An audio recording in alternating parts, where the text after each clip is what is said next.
Sa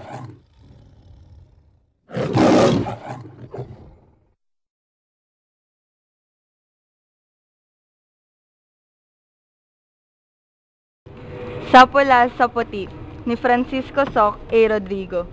Panahon, kasalukuyan, pook, lalawigan, tagpo, isang karaniwang tahanan sa lalawigan.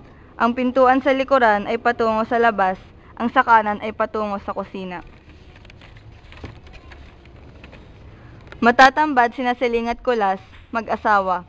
Kapwa sila may kagulangan na at nakasuot ng baro na karaniwan sa mga taga-lalawigan.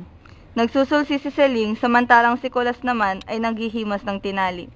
Dudukot si Kulas ng isang sigarilyo sa bulsa, hahatiin ng sigarilyo, sisindihan ng kalahati at ibabalik ang kalahati sa bulsa. Pauusukan ng tinali, titignan at hahangaan ng kaliskis nito. Naririnig ang sigawan ng mga tao sa sabungan sa malapit. Lagro ang 10, sa pula, sa puti. Heto, doblado sa pula. Tabla, manalo sa pula.